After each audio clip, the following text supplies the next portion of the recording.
Aksi seorang pencuri sepatu bernama Maulana Malik Ibrahim, 22 tahun di gudang toko VOTW, Jalan Watu Renggong, Desa Panjar berhasil dibongkar oleh Polsek Denpasar Selatan. Pelaku yang merupakan eks-karyawan toko tersebut ditangkap pada Rabu 7 Februari. Tak tanggung-tanggung, pria yang akrab disapa Bram tersebut menggasak 39 pasang sepatu di toko tersebut. Peristiwa itu bermula ketika pelaku yang bekerja di toko sejak Juni 2023 ini diminta oleh pemilik toko Joshua Engelbert 22 tahun untuk mengganti gembok yang salah satu kuncinya sudah hilang. Lalu Bram pun menggantinya. Akan tetapi kunci gembok baru yang seharusnya diserahkan kepada korban malah dia simpan sendiri dan sengaja ditukar dengan kunci gembok yang lama.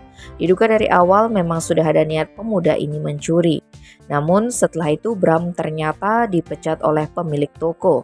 Sehingga saat kepepet dan membutuhkan uang, eks-karyawan ini pun melancarkan aksinya pada pertengahan Januari 2024.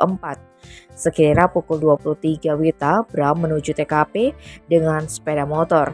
Setelah itu membuka gembok pintu gudang dan masuk ke dalam untuk mengambil sepatu berbagai merek. Dia mengambil sepatu branded yang sedang hype sehingga harganya lebih mahal. Sepatu-sepatu itu dimasukkan ke dalam tas belanja yang sudah dibawa dan pintu dikunci kembali. Kemudian pelaku pulang ke tempat tinggalnya di Bonang-Maning, Denpasar Barat. Dari pemeriksaan diketahui bahwa motif Bram mencuri karena masalah ekonomi serta ada indikasi rasa sakit hati setelah dipecat. Atas perbuatannya, pria yang kini bekerja sebagai driver ojol tersebut disangkakan pasal 362 KUHP tentang pencurian dengan pidana penjara paling lama 5 tahun. Tim Bali Express melaporkan.